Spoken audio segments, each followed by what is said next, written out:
Hello, I'm Ann Roebuck, Vice President with Envision Strategies. I'm very excited to bring the second year of our series with leaders within higher education in the food service industry. As part of our discussion, we'd love to hear stories and experiences on various topics from our friends and clients. My guest today is Rahul Shrivastav from Indiana University, and I will let him introduce himself to give us some details about his responsibilities and his dining program. Good day. My name is Rahul Shrivastav. I'm with Indiana University Dining Program. I recently have a hotel under my wing, so I'm evolving into that area. So, the dining program is recently we changed meal plan with help of Envision Strategies to go to an all-you-care-to-eat unlimited meal plan. So we have 5 large dining centers that serve all-you-care-to-eat meals and about 24 retail outlets and a $2.5 million catering program, which was $16.5 million pre-pandemic. So we're climbing back up to that level. We are still reeling from the pandemic when the various challenges. So we're working through all the stuff. I mean, we're still facing issues, but our staffing is bouncing back. So we are excited about that. Well, it's great to hear that staffing is bouncing back, but I'd like to jump into maybe some additional challenges that are arising from the complexities that you have faced, maybe not just with COVID, but maybe with the hotel that's now under your purview. Sure. So the challenges that we have with the complexities that we have faced through COVID and the hotel and everything else is transition, of course. The one thing is everything reflects to transition. We're changing people's lives, the way they work, the way they respond to challenges. I mean, these are not purposely done. These are all driven by political climate and so especially the COVID situation. So we are fallen into a space where we have to have very nimble teams that move flexibly against these challenges. And COVID taught us that we need to be moving very, very flexibly against challenges. But it also showed us that teams can get exhausted very quickly. One of the biggest challenge that we faced was, of course, the entire food and beverage industry faced was over staffing. I mean, that was clear.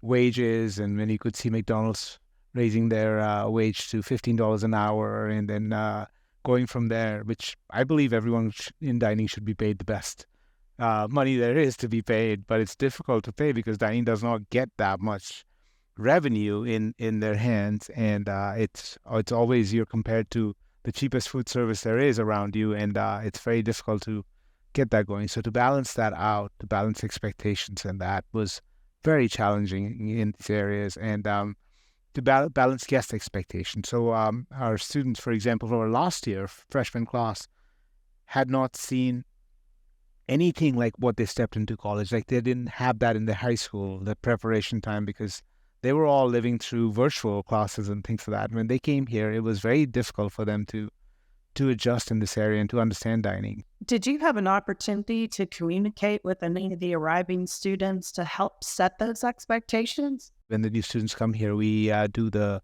presentation on dining and the meal plans, but unfortunately, not everyone attends that. So we tried and reach out to as many folks as we could. We had video recordings of our items. We also, in the move-in week, provided free meals for parents so that folks can come in and see exactly how it is, exactly how it's done. So parents had free meals to come in and enjoy with their students so that they understand how exactly how the students have to eat and what choices there are available. Because one of the biggest complaints we get is not we only feed students chicken tenders and hamburgers. No, we don't. We have a lot more variety from that. Maybe that's what you're saying. So that actually helped a lot. And let me go back a step. At new student orientation, when the students came in, the one thing that we got advantage of was all the students who stayed on campus, we did a parent dinner every night. So the parents could have dinner with them at one of our dining locations every night. So we were able to express our food, make sure a chef's available, make sure a dietitian's available to answer questions. So that was one of the advantages that we had, and that complexity helped really a lot. We also, at that point in time, we were barely staffed. So we also pushed the strategy of like, this is what we pay, our new pay rates, and this is what we have to do. And we had a student bonus, a strategy of student bonus that we had we had done that. So we made sure that that was highlighted, that we'll pay student bonus 300 in spring, 400 to 500 in fall. So we had those two areas highlighted and pushed forward because those were the students we were hiring from. So it was Right. very important that we were very vocal about that, and they knew that that was coming their How way. successful were you in recruiting student employees through that? Do you, So student employees were very successful. We measured that, so we were extremely successful in employing student employees. So we measured that. Most of the student employees we got were from the virtual international students who came in. So we did not get a lot of success, and then the domestic students that were working with us, we got a lot of success with the international students. So we have a large base of international student employees that are working for us. So that's how we recruited. But they saw that bonus and they looked at it as a campus job. One of the things that strategy said that this is a campus job. You don't have to leave campus. Most international students have complexity in getting driver's license and getting a car and things like that. So they were pretty excited with this being on campus and then making that bonus and then making the items that they needed. So I think that helped us out a lot.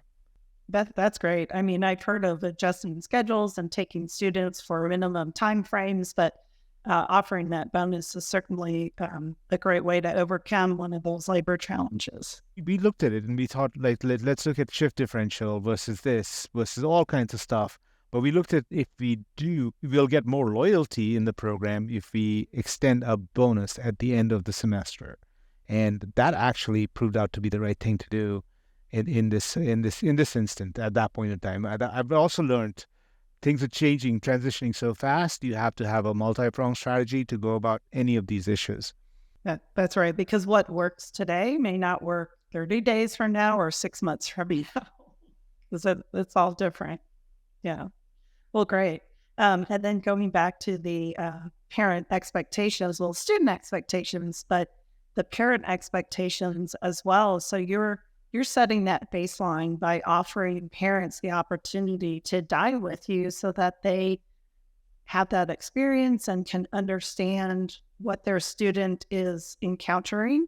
And that must go a long way in reducing feedback from parents. And can you speak a little bit about that? Yeah, no, absolutely. And I'll give you a little bit of a preview to that too. Facebook has done great for society, but it has not done great for people who want to complain and get together in a place, because people take the negative, latch on to that, and just keep going on there. So we were victims of that in 2020 and 2021. So we were one of the strategies was to make sure we reach parents as well, and one of the big strategies in that is to make sure that students having a voice to advocate for themselves and push forward in that direction. So we worked with that, and we try to reach parents in every instance possible. Like any students with any kind of allergies, we made sure the parents got met with the registered dietitian or virtually met with the registered dietitian and got a plan together for their student, because you know how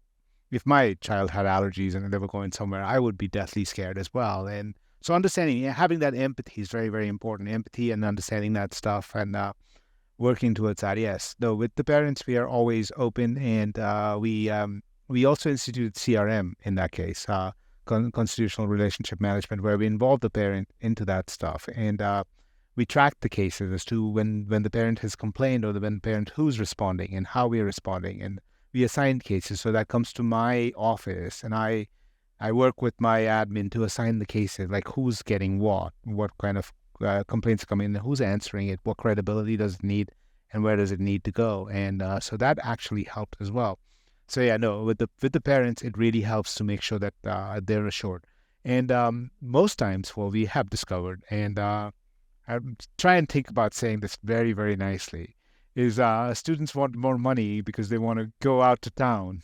And so the easiest thing is the dining program. So the more you can get to the parents and make them understand the program that you're working with, the better it is. Because that's what we learned with the parents. Like, you know what? They wanted something that reminded them of home and something like that. So they always went out to the parents and complained that I'm not getting this here. Can I have more money to get that from here? But we also told them that we have those certain things here as well. So you don't have to spend the extra money. I always thought that the one of the best names for an off-campus restaurant might be the library. The students say, "Oh, I need some funds for the library," right? Um, I know you do a lot of metrics and follow your program really closely. Have you been able to quantify any reduction in complaints or communications with parents or even students by having this early introduction? Yeah, so our CRM cases are approved. You can easily tell how much they've decreased. So about 20 to 30% of decrease on the CRM cases. Now, the beginning of the semester is not a very good example of that because everybody is worried, everybody is reaching back and forth. So we measure it about 2 months out into the semester, and then we go out in that. We also have our Envision surveys that we do. So we look at that and see where we are standing in those areas. But we have a daily survey that goes out to the students to say, what are you doing? What are you not doing? So anytime you eat, you get a quick email back and saying that this is what we have. That's our homegrown survey system that we have. So that's something that goes out to the students, and so we've seen reduction in complaints a lot, and we monitor social media, and we keep an eye on that to make sure that is there. We always encourage, if there's complaints going out on social media, to have the student connect with the area or connect with us directly so that we can resolve the issue through CRM, and that's some place that we want to gather them in. So about 20 to 30% decrease by that strategy of just going out into that space. Well, that's a great strategy and great numbers for the reduction. Yep. So Yeah. Congratulations on that. That's wonderful. Thanks. Yeah, I've got my team to credit for that. They do an awesome job. Let's switch over a little bit to new sources of revenue. Are you seeing new sources of revenue? Have you captured any within the last year, or are you looking at specific ideas for this coming year? Yeah, so this coming year, not specific idea, but we are opening a campus pub.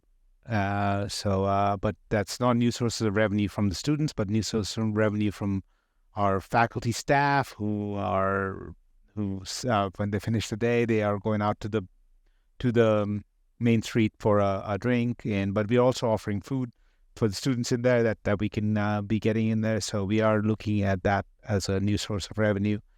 We are also we serve very responsibly, so we are focused on doing that right and getting the revenue right. So that's a new source of revenue. As you know, the hotel's coming under my wing, so that is another new source of revenue that we'll be looking at hospitality as well, and how to expand that and how to make sure that we get more and more out of that through our knowledge into student dining and through our knowledge into parents that we have recently acquired.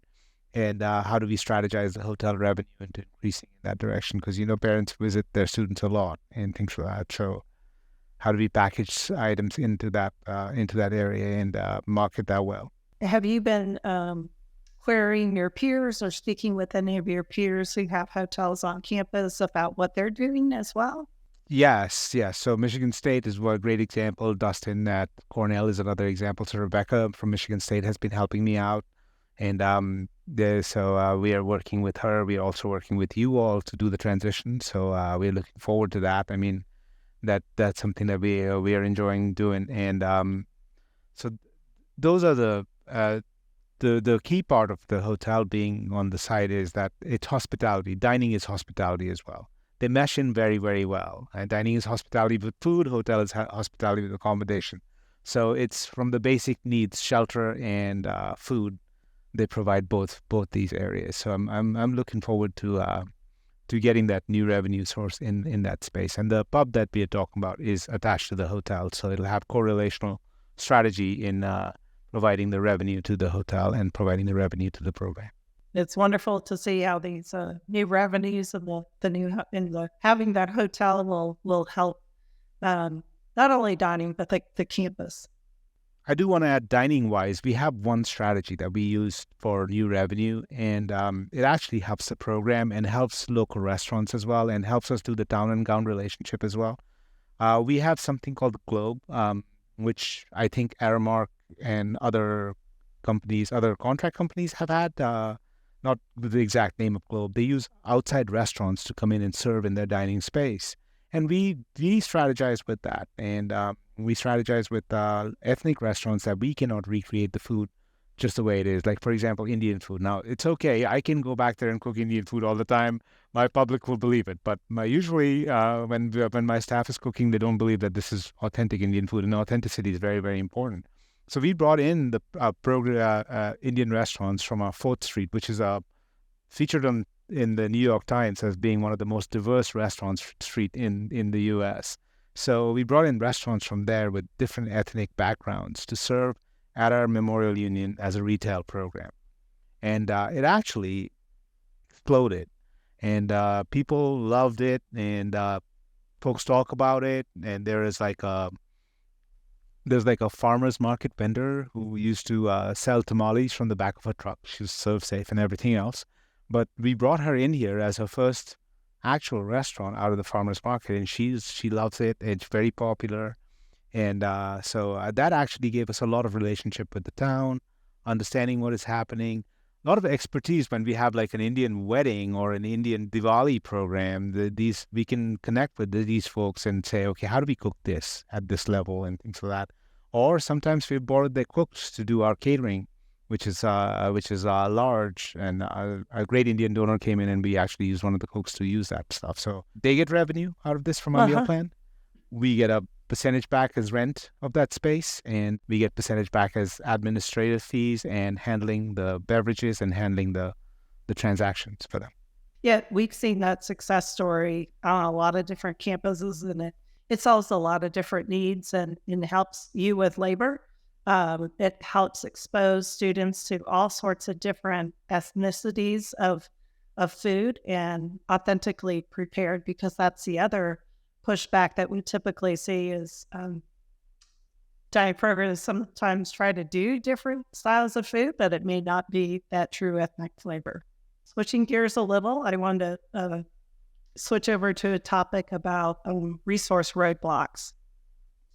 What kind of resource limitations or roadblocks have you faced in running the dining program? In the dining program in the last few years, as you've seen, wage progression has been crazy around the whole thing. I mean, it was almost like a Burger King versus McDonald's war. You're making the Whopper, I'm making the Quarter Pounder, and that kind of stuff. I use those two names because they were the ones that were publicly displaying on their area, now paying $15, now paying $16. So one of the things in that is university takes time to move around those things, and corporations can easily switch today and tomorrow what they want to pay and what they don't want to pay. So we worked really, really fast to make sure that the university understands where we are at and how much we're paying. So we reacted to it. We worked really, really fast. So one of the roadblocks was that understanding what the market is going to do tomorrow. So it became very unclear as to what is happening around us. So reacting time was not much with the university, and there was a lot of demand and ask of the university that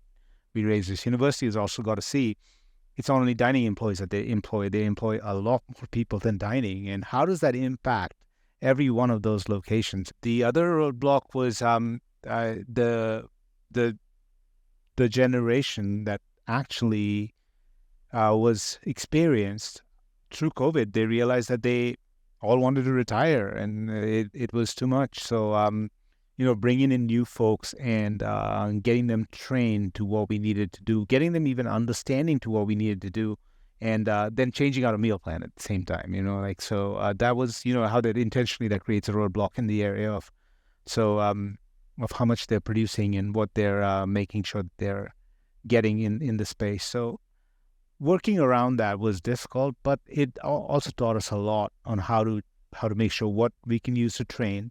How do you train? How do you simplify menus?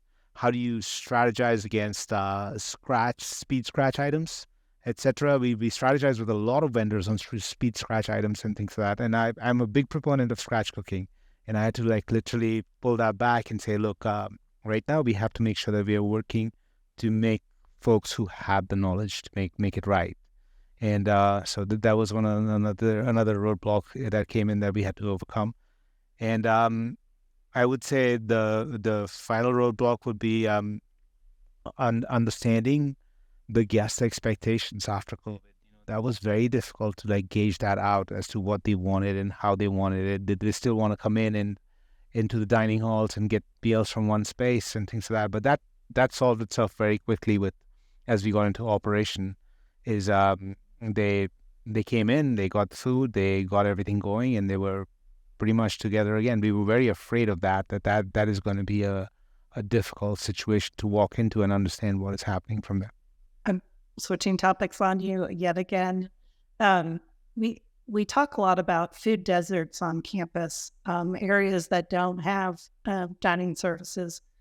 How have you approached addressing those food deserts, and have you tried any autonomous or robotic vending technologies?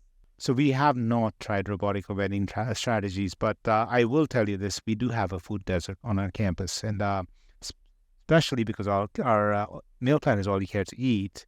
And so Rob White, when we were doing the map for the where students eat, we found that where the students' classes are, the freshman classes are, that's one area that there's only retail available in a small all you care to eat dining. So we thought that through and said, okay, how do we make this dining program like all you care to eat unlimited, portable, so that students could actually go in there and take meals out when they needed to go. And we actually worked around as a to-go program, an all-you-can eat to-go program.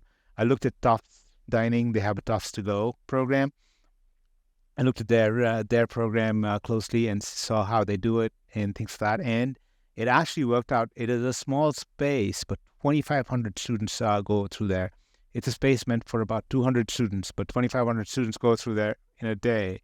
And it actually worked out very well. The second strategy that we used is we created something in a program called exchanges for our for scans. It's unlimited, so you're literally not exchanging anything. You get an extra perk to go into retail.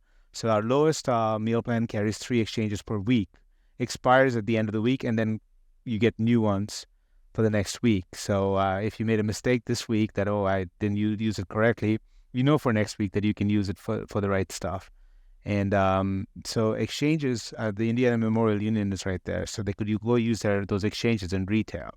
And that worked out very well. That was one of the things that everyone was worried about, but that actually helped students and helped our retail program be of service as well, and reduce some of the menu fatigue that was happening in all you care to eat. So it was actually very, very helpful to have those exchanges, and the exchanges could also work at the Globe. So students were very happy with that kind of stuff. Well, Rahul, thank you for your time today. And for a plug for IU Dining, can you tell our listeners where they can find out more about your meal plans and about your dining program? Yeah, our dining program is available on the internet, dining@indiana.edu and dining.indiana.edu.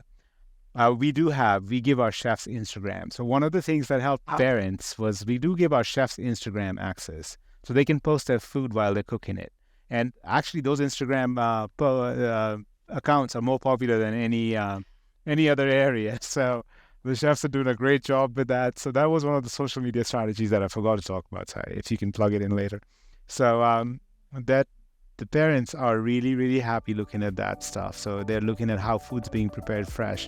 So yeah, if you just go to Instagram, follow IU Dining, and then our chefs are right in there, and they get an access to doing their foods and everything else. Well, I'm going to go follow your chefs right now on Instagram. I love seeing interaction with students and foods that they're creating. That's wonderful. Again, thank you for your time today, Rahul. My pleasure. Thank you. Have a great day.